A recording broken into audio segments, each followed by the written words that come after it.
Good morning, fellow Rotarians and guests, and welcome on this chilly afternoon, Gainesville, Florida, Cade Museum meeting of the Gainesville Rotary Club. We are honoring our veterans today, here as well as nationally. And I regret to say that our song leaders have not showed up. So if you'll join me in God Bless America.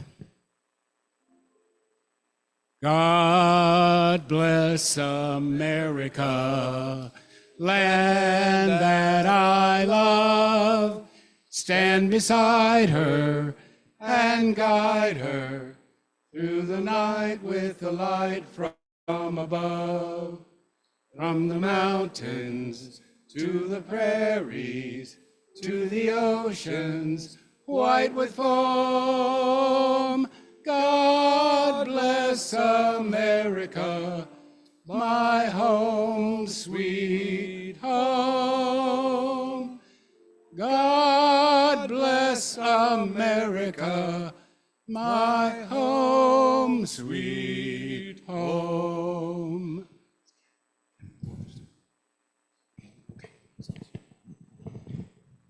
I believe Kevin is going to be doing our invocation on Zoom. May we pray. Lord, we are thankful for this special day that calls us all to assemble. Thank you for those who have made the ultimate commitment to protect our great land from all enemies, both foreign and domestic. May we honor them in a way that brings glory to your name. It is for your sake and for your glory we pray. Amen. Now join me in the pledge. Pledge of allegiance to the United States of America and to the republic for which it stands, one nation under God, indivisible, with liberty and justice for all. You may be seated. Rotarians with guests remain standing, please.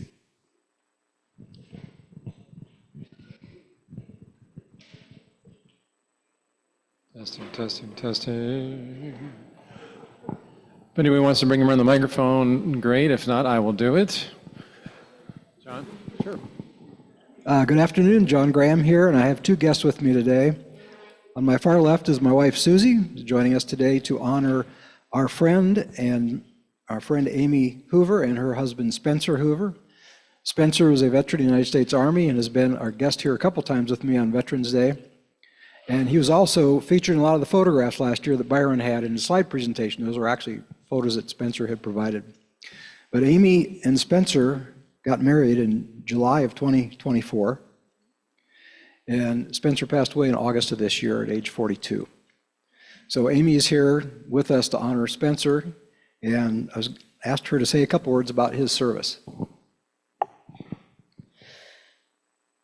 So Spencer was in the 82nd Airborne Army Division. He served in Afghanistan and Iraq from 2002 to 2006, and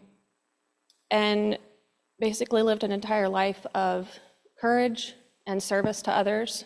He worked in the healthcare industry once he came back, as well as finance. Worked here at UF in the Cancer Center, as well as the pediatric unit. Started the Henry Ford Brigitte Harris Cancer Pavilion up in Detroit. Just a phenomenal man, but lost to his own battles on August 19th.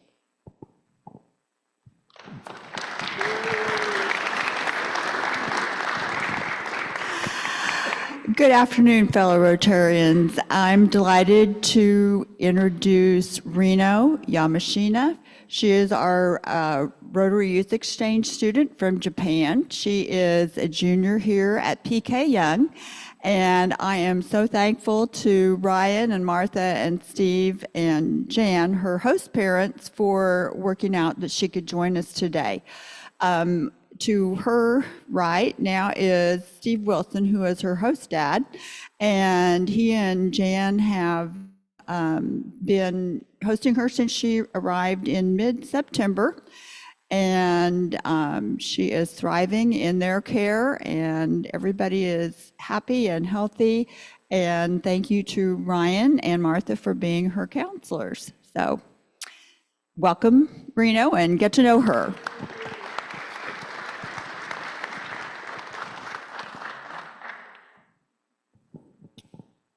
Fellow Rotarians, it's my pleasure to introduce somebody that I've known all his life. Not many people I can say that about, but this guy I can because I was born a year before him. So I've known him all his life. He's a great guy. He and his son run the auction company now, and I'm glad to have him as a guest here today. My brother John.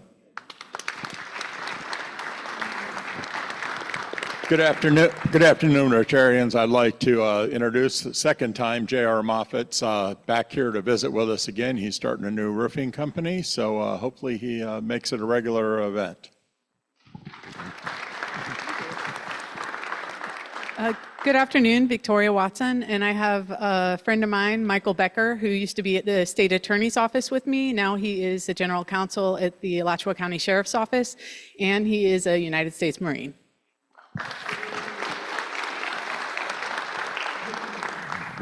Good morning, Rotarians. I'm pleased to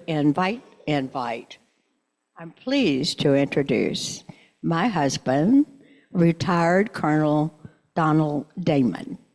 Congratulations.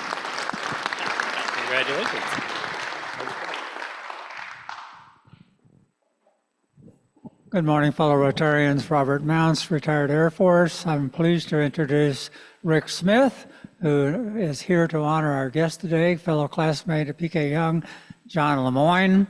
And although we were big brothers, 1 year ahead of him in school.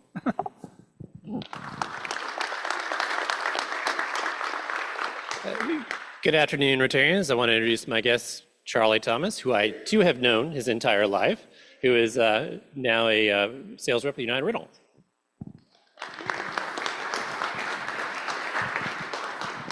If those who are going to make announcements would please join me up here, and I'll make the first one.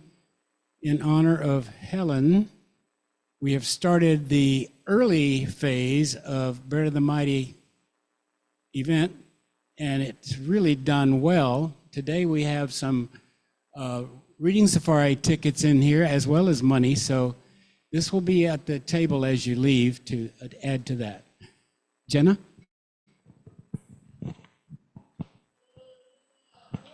Hi, everybody. We are gearing up for our board elections. You'll notice some nominating forms on the tables. This is a great opportunity to get involved, share your ideas, and help guide the future of our club.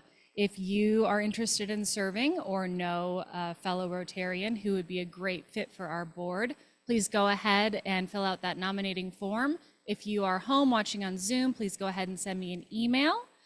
We will be collecting recommendations this week and next week. Our board elections will be taking place on December 9th. So looking forward to all your great recommendations. We have some great Rotarians in the club who haven't been on the board, and we'd love to get y'all involved.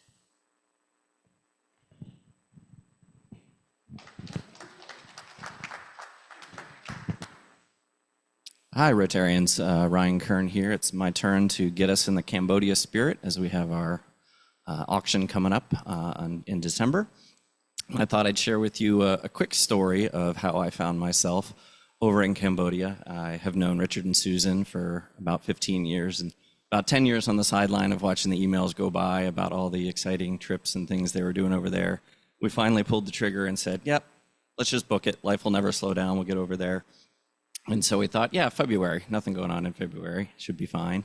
And as the months approach, as a diehard sports fan, like I know many of you are, I suddenly realized that my Eagles had a very good team that year as they started off 4-0 and started to steamroll. And sure enough, long story short, it turns out the Super Bowl fell in the exact time that we would be landing in rural Cambodia. and I found myself in a hotel lobby with all of my electronic devices out, trying to VPN, trying to catch a play, trying to get bursts of text messages, only to find out that my team is going to come up very short at the last minute and lose. We have a Chiefs fan here in the audience who is watching it from the other side. But all that is to say that in one of the kind of lowest moments as a diehard sports fan, I was overwhelmed by the joy that we experienced when we went out to see the Sustainable Cambodia campus, met the kids, and just flooded with emotions when they welcomed us. I could have spent hours and hours just reading stories to them, playing soccer with them until I didn't have a drop of sweat left. So with that, I wanted to share with you, Richard and Susan prepared a quick welcome, and they're over there right now with our kids. So keep an eye out if you sponsor a college student. Hi, Marianne. Hi, Martha and Ryan. Hi, Thomas. Hi, Linda. Hi, Stacy. Hi, Bobby. Hi, Bobby. Woo! So.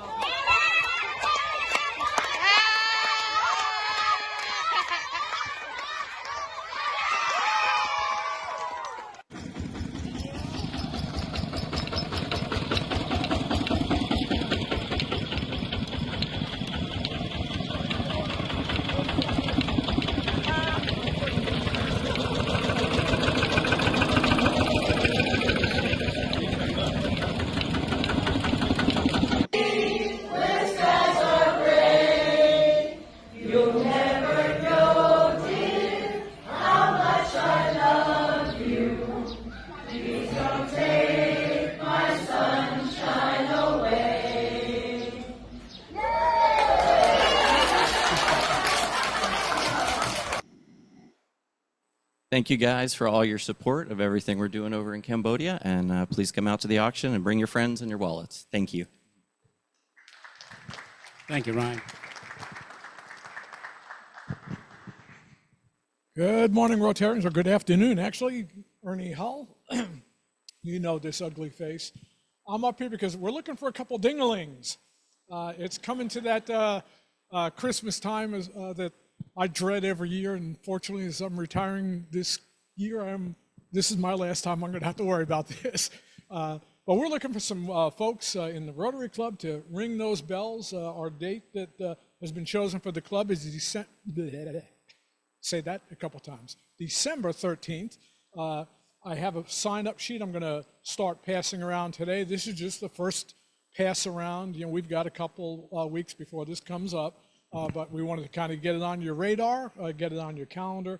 It's the most important event. Every time we get volunteers out there ringing bells, you know, those are volunteer hours and dollars that mean I don't have to pay somebody to stand at that location for that day. We also have the Wednesday Club, who's silently raised a challenge to see who could be the best club. And I know who's the best club, so we're going to show them this year who can do the best. You got the challenge. Thank you, Ernie. And now I know you all have been waiting for this magic moment when Dr. Gregory will entertain us with some poetry, if you can call it that.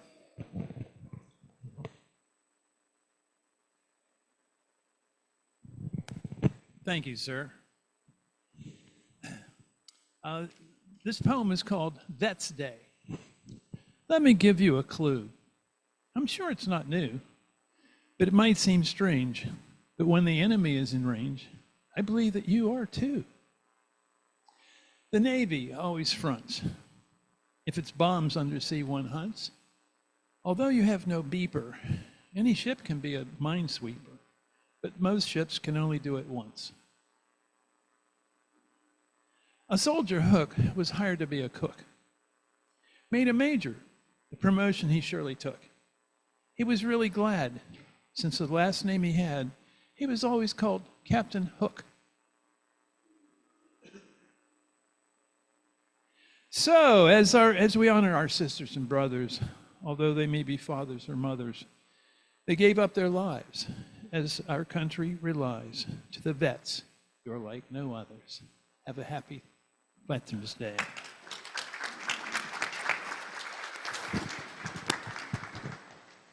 Always a treat, John. Thank you. I want to end my time up here with a bit of trivia. We were 10 degrees colder than Juneau, Alaska this morning. And now, if you will help me welcome our president.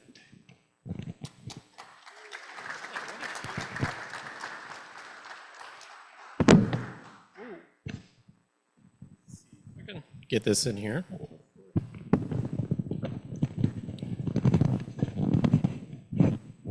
All right. Well, I'm John Thomas, your president. Thank you very much for coming to this very special Veterans Day program and bringing so many wonderful guests. Just a couple quick announcements. We had our board meeting last night, which we have a lot of great dedicated board members. We had no new funds requests, but our financial health of the club is doing very well. I want to thank Dwight and Wilbur and all the volunteers for having a wonderful seafood spectacular last week. It was fantastic. Let's get a big round of applause. On your tables, we have this sheet that lists all of our upcoming events, and we've got the backpack for kids that we're still looking for some volunteers for this weekend. Also, the Monday Club has their turkey fundraiser, and they will bring the turkeys here after our Tuesday the 25th meeting. So it's a great opportunity to help another club. And with that, I will turn it over to let Eric introduce our speaker.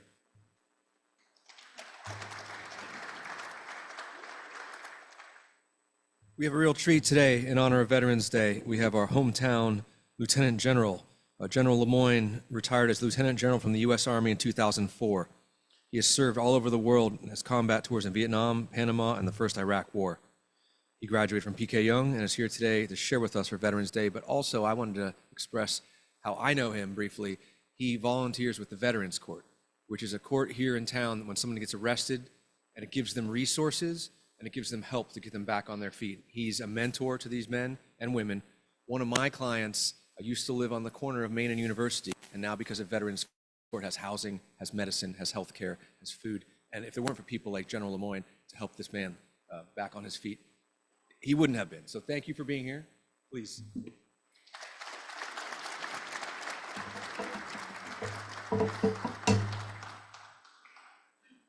Well, y'all are awfully kind. And it's nice to see some old friends here. And frankly, that's why we came back to Gainesville when I retired. Look at where we are. I mean, is there a testimony to Rotary International for community service? Cade Museum, Salvation Army, thank you, sir, for your service. You do make a difference. Exchange student from Japan, you changed her life. She'll tell stories about you to her grandchildren. So that's what you do for a human society. The United States has the highest percentage of volunteer community service of any nation in the world, well over 40%. You represent that. Every day is what you do. And thank you for your service to us. I'll talk today about Veterans Day, give you a little bit of history. I'll talk about your current military and where they are and what they're doing. Touch on a few things about our nation. And then if you'd like, open it to questions and so on at the end. Today is designated the 11th day of November to honor all veterans who have had service for our nation. Right now in the United States, there's about 17 million veterans. I can tell by the white hair out here that there are some right here. If you're a veteran, raise your hand. Thank you, sir.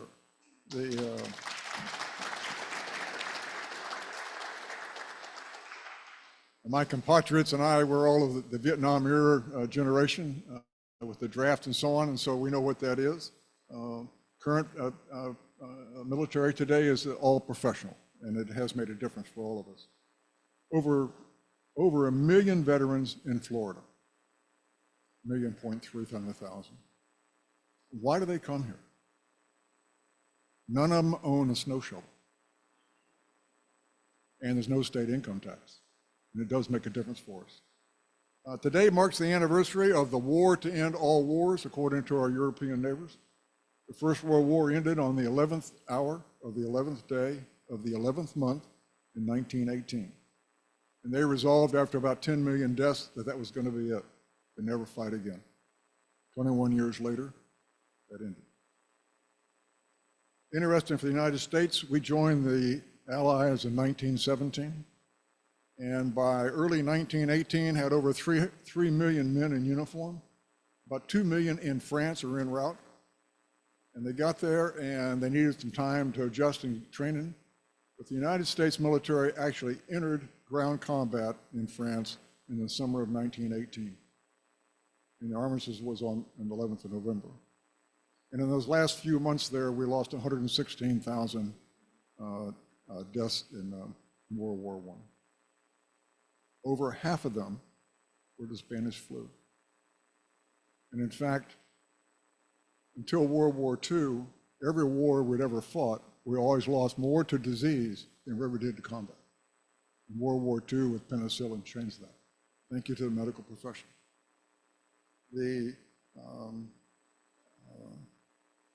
total American war deaths for the United States from Lexington, Kentucky, since Lexington, Massachusetts in 1775 to today is 1,300,000.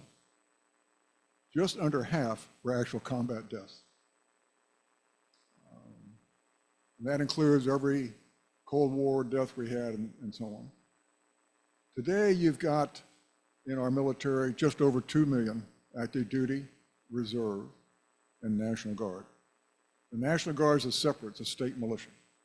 And they're there for national disasters and to help the governor out. Your active duty military on any given day is in 150 different nations around the world, including the National Guard working with that. Mostly small teams doing advise and assist, helping allies, friends, and neutrals trying to have some influence over there while they're doing this. What I'll tell you, having been in uniform for 40 years, and an additional 12 years as a senior mentor for units getting ready to go overseas, you have the single best trained military in our history. And having served with 5 other different military or foreign armies in about 50 different places, I'll also tell you that they're the best equipped and the best led of any of them that I've seen anywhere in the world. Give you a couple of examples. When you talk to most foreign leaders of military, after they get to know you a bit and trust you, they'll ask what they really want from the American Army is the NCO Corps, the sergeants that we have. Because they do things that only their officers can do or will do. I'd say the best equipped, I'll give you an example of the M1 tank, the most expensive tank in the world, bar none. Not a single Russian tank can come close to it. But the Russians are innovative, and they have a smaller tank that's more survivable. They reduce the crew and have an automatic loader. Makes it a smaller tank. In the first Iraq War, we found out that the American human loader inside our M1 tanks, they can fire 3 rounds in the time it takes a Russian tank to fire 1. That's the difference that we have. The leaders of your military have all been to school, and having transitioned from the volunteer army, professional army today, what I'll tell you, the days of professional incompetence are gone. Have been gone since about 1975. You can't get fired for being professionally incompetent because they know their job. They know what's expected. They know what the rules and the parameters are and the boundaries. When they get fired today, it's because either they made a mistake in their behavior, or people lost confidence in them for some reason, or they willingly and knowingly turn themselves in and say, I just can't do this anymore. But the days of the incompetent leaders are gone. We tend to weed those out that first tour of service. The control freaks, the micromanagers, and so on. The advantage to us is that we're a human organization. And what I noticed as the chief of human resources for the Army when I retired, every policy we have involving human beings, at the bottom of that regulation or that policy statement, there's a little phrase that says, the following exceptions can be accepted. So we do have that dynamic part to it. Having said that, we are a human organization, and it's never perfect. It's always changing. Like a good football team, you change one member, it takes a while to settle things down and work it. The current war in Ukraine is teaching us some lessons. And I'll tell you that drone warfare is something that we will all have to address in the future years for us. Why do people join? I mean, why do we join in our generation? And today what you find is about 4 major reasons. There is a degree of patriotism. About 40% of those in uniform have a family member that had some contact with the military. You'll also find the GI Bill is a great draw. A lot of kids finish high school, look at the cost for school, haven't quite figured out what they want to do. GI Bill, big assist. It pays tuition, books, and fees, and a small living allowance. That's a godsend. And so it makes a difference. And all the services make a point with their military personnel to, while they're on active duty, to pursue college and their education to get ahead. There are a number of enlistees who join for a job skill. They want to get trained to be a diesel mechanic. They want to get certified as a heavy equipment operator. Those types of skills are there. There's a lady I work with in the Veteran Scholarship Program, and she's the president of the local Pharmacists Association. Florida high school girl wanted to see the world. Joined the Army to travel. Spent 3 years in Georgia. But she was a pharmacist tech. And she got out with the GI Bill and became a pharmacist and had a wonderful career in life. So those types of things make a difference. The bottom line is also there's an aspect that says, I just want to change my life. I want to do something different than what I'm doing now. That tryout 20s time. And so they'll join the military and have that experience. And horizons just expand.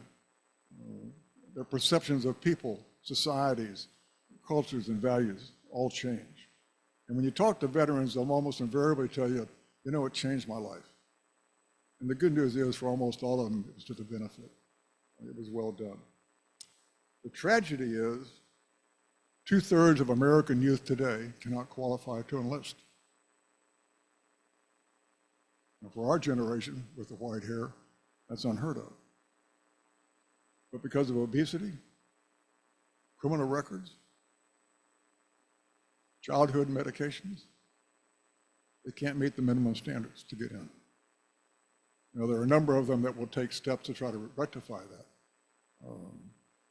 and come in.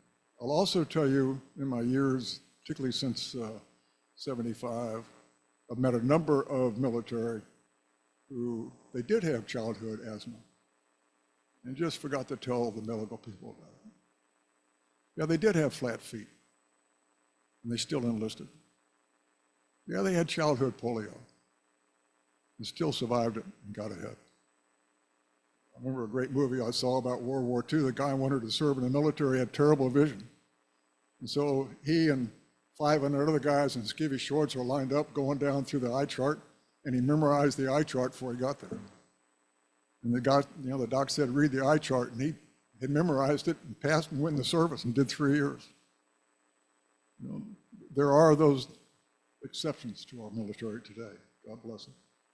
So what does this kind of do for us? Well, it gives you a military that in American society, every year with the Gallup polls and the other polls that we run, they do a survey of our top institutions, military, judicial, educational, religious, 14 major institutions. Every year, decade after decade, including the turbulence during Vietnam, your military is the top-rated institution in the United States society.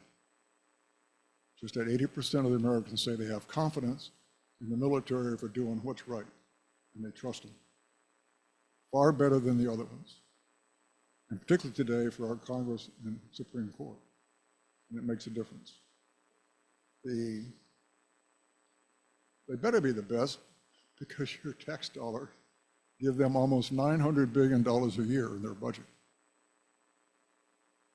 About 10 times what Russia spends, way over what China spends. And it makes a big difference for what we can do around the world and our influence. So on this 11th day of November, let's give thanks to those who serve our nation. They put their lives at risk so we can enjoy the American democracy. And you have to kind of ask yourself, so what's the benefit of their sacrifices all these years? I'll offer to you that it's 250 years of a version of democracy that's been a beacon throughout the world ever since. And it's a fragile thing, particularly with our current political climate. And I have to remind you about Winston Churchill's comment. Democracy always finds the single best solution to a problem after they do every wrong one in a row. And we're there. You've been very kind. Thank you very much. And if you'd like, I'll take some questions.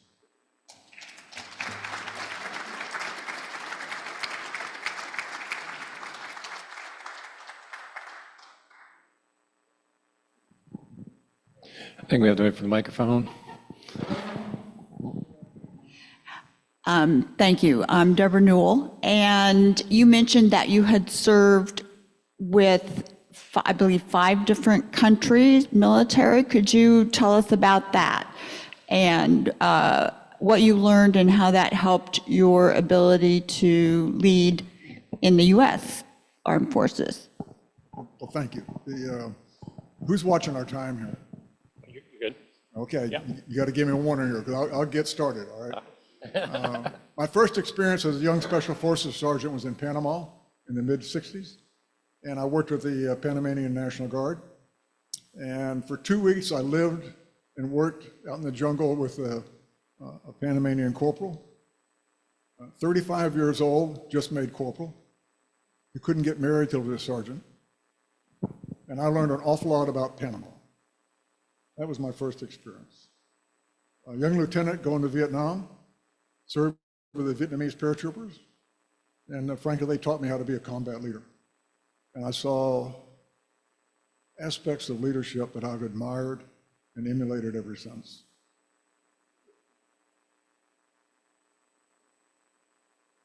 Before our professional army, they were the single best professional soldiers I've ever seen around the world.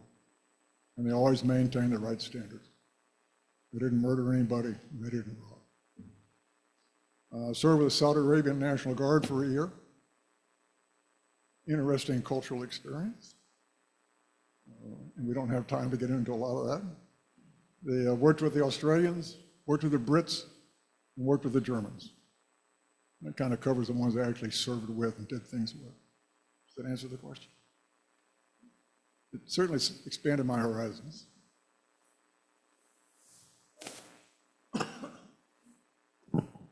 Thank you, General. I have a really interesting, a question about the transition period in '75, going from a volunteer army to a professional army.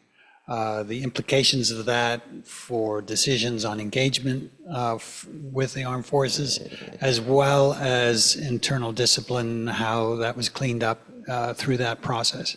Can you comment on those? I'll try to do it in a way that's based on some facts, but also my personal opinions will get involved in this. Remember the turmoil post-Vietnam?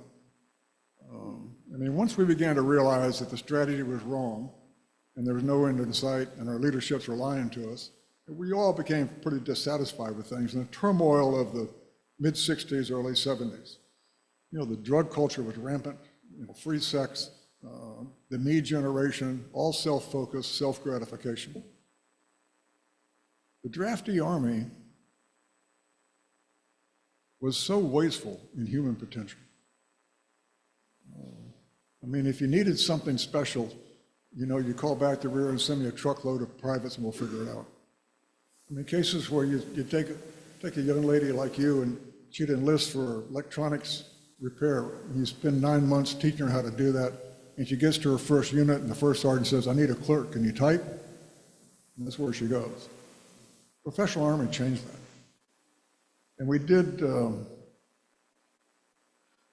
number of things where we just refocused on what our core values were. And that was to fight and defend America and its democracy.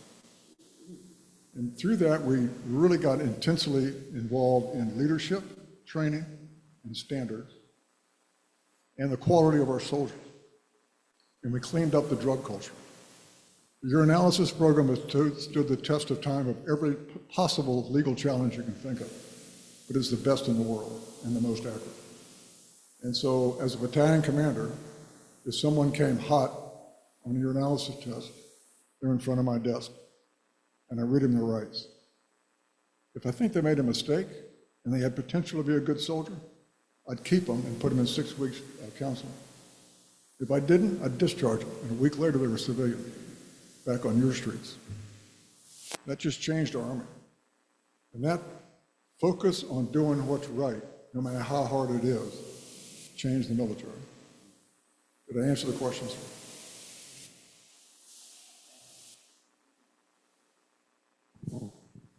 Yes, sir.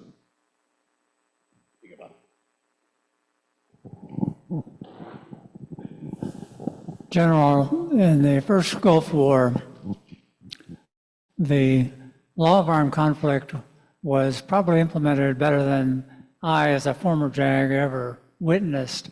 Maybe not so much since then with all the non-state actors that we have faced as a country. But the recent firing of all of the judge advocate generals of the services, very disturbing to me personally as a former JAG. And I know the interim Air Force TJAG is about to retire because she has had enough. Are you confident that the senior leadership of the military will follow the Constitution and disobey an unlawful order?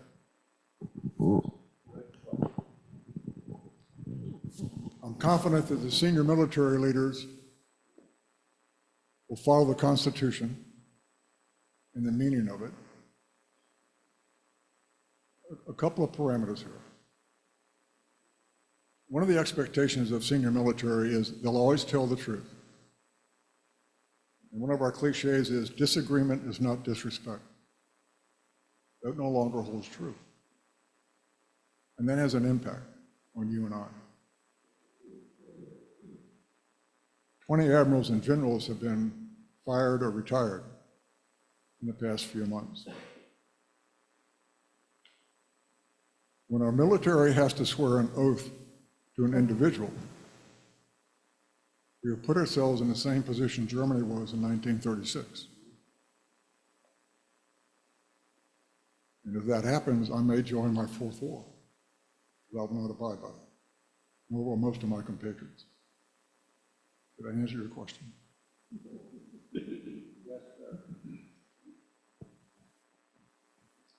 General, I've heard it said by combat veterans that there are no atheists in foxholes. Is that true? Well, I was so scared, I'm not sure that I can remember that.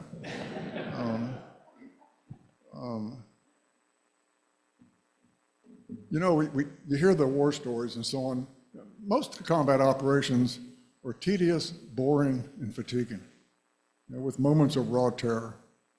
And in those moments of raw terror, you kind of revert back to your base. And surprising things come out of people, and most of them are good.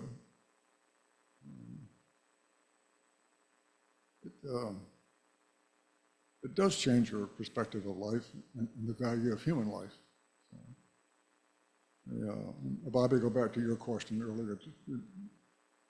You got the adrenaline running here. You know, the guidelines for military leaders are three guidelines. Is it legal? Is it ethical? Is it morally right? And that guides us in everything we do. And the JAG officers and rules of engagement have given us some parameter to work with that. Did I answer your questions? Mike Conroy, thank you so much for an excellent presentation and an inside look at the military. What do our leaders in the military, how do they respond constitutionally when asked to present themselves in a civilian situation? such as we're experiencing currently? Can you explain that a bit? The Marines are called into LA or Portland, for instance. How does an officer respond to that constructively, if at all? First of all, it's a legal order, and it was. I'll tell you that the Marine Corps was embarrassed. There was a lot of discussion informally in the officers' mess about that and all the services. The National Guard right now is very concerned because our sons and daughters didn't join the Guard to throw tear gas or shoot rubber bullets at Americans. And that's going to impact their recruitment. It's a moral dilemma. And so you'll always go to the aspect of, is it legal? Am I ethically comfortable with it? And I think you'll find that the absentee rate may go up amongst the National Guard. And you get more and more pushback from the active duty.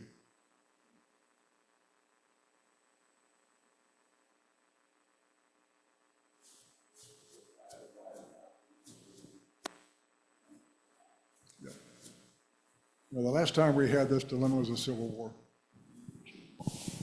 Yes, sir. General, do you have any thoughts you're willing to share about the possibilities of a hot war with China over Taiwan in the next 5 years? I'm a novice in this and an amateur. My gut tells me that when China is ready, we'll have a conflict with China. It will probably be generally regionally localized. It'll probably come after months of precursors happening around the world to divert our attention and resources. North Korea, Iran, Middle East, things that divert attention, resources, and attention. When it comes, your ATM won't work. A lot of the TV things will stop. The good news is our government knows that. And for years, we've been working workarounds and fixes. You know, the Republic of Georgia lost all of their internet electronic capability when the Russians invaded Georgia. 3 days later, they had it back. Ukraine had the same situation. So these things have happened before. As long as we don't panic, we'll always overcome that. But I think when China feels that she can sink a carrier without retribution, she'll do so.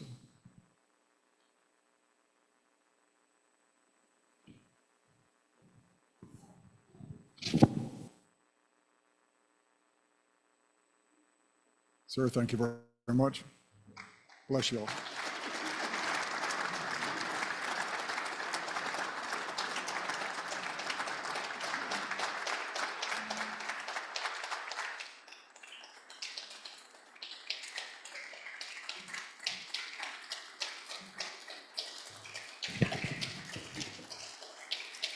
Well, thank you for joining us today, General LeMoyne. And as a token of our appreciation for very special Veterans Day presentation, we're going to make a donation to the Rotary Foundation in your name. Allison? All right.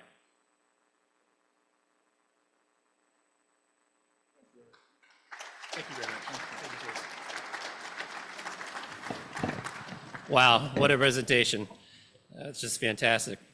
Well, I hope everyone will join us next week and bring a guest for Jessica Parrish, who is with the Habitat for Humanity.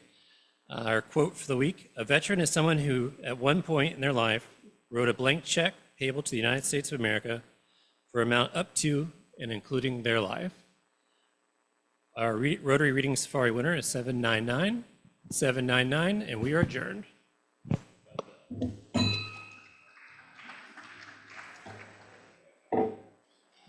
Oh, and please pick up your refuse from the tables.